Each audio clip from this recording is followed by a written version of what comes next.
जिस समय त्रेता युग में प्रभु रामचंद्र को 14 साल वनवास भेजा गया, जब 14 साल वनवास पे चले जा रहे थे, उस समय इधर उनके पिता राजा दशरथ मर रहा है। वो बहुत बड़ा इतिहास है। श्रावण बाल के पिता ने उनको श्राप दिया था, ये सबको पता है। लेकिन जब 14 वर्ष वनवास जा रहे थे, उस समय के लोगों ने क्या सोचा होगा, अरे राम भगवान ये वनवास में जा रहा है, उनके साथ में उनकी पत्नी भी चली गई, माता सीता। चलो पति पत्नी चली गई, कोई बात नहीं, उनके साथ में उनका भाई लक्ष्मण जी चले गए। तो उस समय में लोगों ने क्या सोचा होगा, अरे भाई पागल है, ये भी चले गए, चलो ठीक है। तीनों जब वनवास में निकल पड़े, बीच में कैसा प्रसंग आया, उसी समय में उसी वनवास में सीता को रावण चुरा के लेकर गया। तो उस समय के लोगों ने क्या सोचा, अरे ऐसा कोई भगवान होता है, अरे जिसकी पत्नी की रक्षा नहीं कर सकता ऐसा कोई भगवान होगा, यही सोचा होगा। लेकिन जब पूरी रामायण हो गई, उसके बाद में दिया जलाया, सब कुछ हुआ, और वो त्रेता युग का जो इतिहास है वहां तक सीमित हुआ। उस समय राम नाम की महिमा थी। राम तो 4 है, इसके बारे में मैं आगे बताऊंगा। लेकिन जब जैसे त्रेता युग खत्म हुआ, उस राम नाम की महिमा खत्म हो गई, लगा द्वापर युग।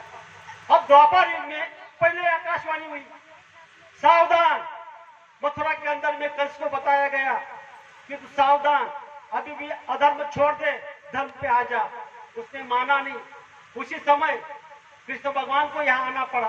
तो कृष्ण भगवान ने जन्म कहाँ लिया, कारागृह में, जेल में। उस समय के लोगों ने क्या सोचा, अरे ऐसा कोई भगवान होता है, ये तो नटखट है, इसका जन्म तो जेल में हुआ, और ये तो गोपियों को पत्थर मारता है, मटकी को फोड़ता है, मक्खन को चुराता है, ऐसा थोड़ी भगवान होता है। अरे भगवान कैसा होता है, एक पत्नी मर्यादा पुरुषोत्तम, एक वचनी प्रभु राम जैसा होता है। उस समय के लोगों ने उस समय भी कृष्ण भगवान को भगवान नहीं माना। अभी लगा घोर कलयुग।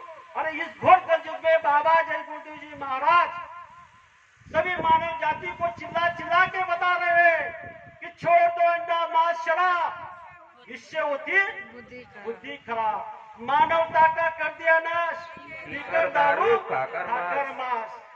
हाथ जोड़कर विनय हमारी, हो जाओ सब साकार। ये जो आवाज हम आप लोगों को लगाना के लिए कहा है कि कुदरत है तैयार, खड़ी, आगे दवाई बड़ी बड़ी। अभी समय है बचना चाहो, फिर मत कहना हमें बचाओ। ये जो बात गुरु महाराज हम आपको समझा रहे हैं, क्यों समझा रहे हैं, इसके बारे में तो सोचो। तो इस धरती पर जब 21 महीने गुरु महाराज जेल में गए, तो यही के यहाँ के लोगों ने कहा कि अरे बाबा जी तो जेल में चले गए, अरे बाबा जी के पास में अगर कुछ पावर होती तो पास पावर दिखा देते। पर यहाँ पर जो भी अवतारी शक्ति आती है, जो भी मानव तन धारण करके आते हैं, उनको उनके नियम के अनुसार रहना पड़ता है। उससे वादा करके आए होते हैं, तो उन्होंने अपने शरीर के लिए उसने क्या किया, देह को कष्ट दिया, किसके लिए, जीवों के हित के लिए। अरे इतना ही नहीं, हम आपको इस बात को सोचना है, जब 21 महीने गुरु महाराज जेल में रहे, 12x6 का एक कमरे में, वही टट्टी वही पिसाब, बाहर से बंद, ना पंखा ना कूलर। यहाँ तो हमारे लिए पंखे लगाए गए, और हमारे घर में एसी लगाई गई। अरे गुरु महाराज ने 21 महीने वहां पर हमारे लिए बलिदान दिया।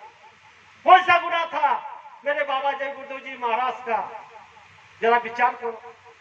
हम आपको इस बात को सोचना है कि इस धरती पर जब जब भी कोई संत महात्मा आते हैं, देवतारी अवतारी पुरुष आते हैं, तो यहाँ पर जीव के हित के लिए कुछ लीला खेलते हैं, और हम आप लोग सहज में बोल देते हैं कि इन्होंने ऐसा नहीं करना चाहिए था, उन्होंने ऐसा नहीं करना चाहिए था।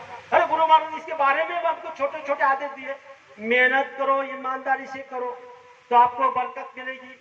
गम खाओ, किसी की निंदा आलोचना मत करो। हम कम भी खाते हैं, गम भी खाते हैं, लेकिन निंदा करी बिगड़ नहीं रहते। इसको आपको सोचना है कि हम आप लोग पुण्य इकट्ठा करते, तीर पुण्य इकट्ठा करते, सुबह में सिमरन करते, ध्यान करते, भजन करते, सत्संग में जाते, शाकाहारी प्रचार में रैली करते। अगर किसी की निंदा कर दी, क्या कराया, खत्म हो जाएगा।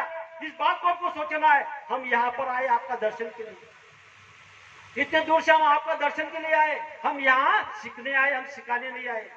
यहाँ की संगत, यहाँ के प्रेमी, यहाँ के सभी जितने भी सेवक लोग हैं, कितनी बढ़िया से काम कर रहे हैं।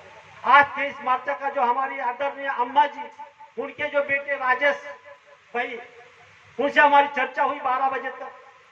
उन्होंने कितना जीवन में संघर्ष किया, क्या क्या संघर्ष किया, कैसा कैसा संघर्ष किया, कोई साधारण बात नहीं होती।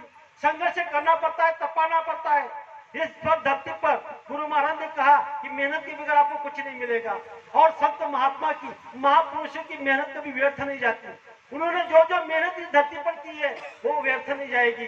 सिर्फ हम आपको इस बात को सोचना है, जो जो गुरु महाराज ने हम आपको आदेश दिए उस आदेश पे हमको चलना है।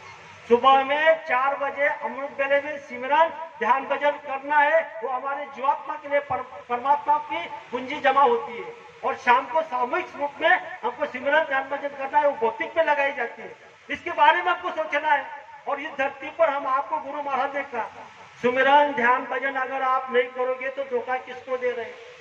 गुरु आदेश का पालन नहीं करोगे तो धोखा किसको दे रहे? चोरी अगर करोगे तो धोखा किसको दे रहे? झूठ अगर बोलते तो धोखा, अरे धोखा आप स्वयं को दे रहे हैं। इस बात को सोचना। गुरु महाराज तो हमको जगा रहे हैं, अगर सिमरन ध्यान भजन नहीं करते तो आपको नुकसान होगा। हम क्या गुरु पर एहसान कर रहे हैं? हम कहते हैं कि हमने सिमरन किया, ध्यान किया, भजन किया, साकार प्रचार किया, हम वहां जाते हैं, सत्संग में सुनते हैं, हम एक दिन घर पे नहीं है, हमने इतना सेवा कर दिया, इतना भंडारा कर दिया, इतने लोगों को खिला दिया। अरे ये तो गुरु महाराज आपको जीवात्मा के लिए बना रहे हैं, जीवात्मा के लिए आपको मौका दे रहे हैं। इस धरती पर आप जैसे छोटे छोटे युवक को गुरु महाराज ने यह मौका दिया हुआ है। इस मौका को हमको सोना बना लेना है, क्योंकि हमारा समय एक एक समय हमारी मौत की तरफ जा रहा है यहाँ इस धरती पर। और हमारे की तरफ सब ऊपर वाला देख रहा है। कौन देख रहा है आपकी तरफ? जरा ध्यान से सुनो। गुरु महाराज ने उसकी प्रार्थना सुनाई, मेरे दाता के दरबार में सब लोगों का है खाता, जो जैसी करनी करता वैसा ही फल पाता। उजली करनी कर ले बंदे, कर्म न करियो काला, लाख आंखों से देख रहा है तुझे देखने वाला, उनकी तेज नजरों से कोई नहीं बच पाता। मेरे दाता के दरबार में सब लोगों का एक खाता। अरे उजली करनी कर ले बंदे, कर्म न करियो काला। आपके साथ में सिर्फ खराब कर्म आएंगे और अच्छे भजन का आएगा। जिन्होंने यहाँ पर जैसा जैसा कर्म किया है उसको वैसा भुगतान करना पड़ता है। मैं आपको सिर्फ एक दृष्टांत मतलब उदाहरण हकीकत जो इस धरती की हुई है वो बोल के मेरे शब्दों को विराम दूंगा। जो जो इस धरती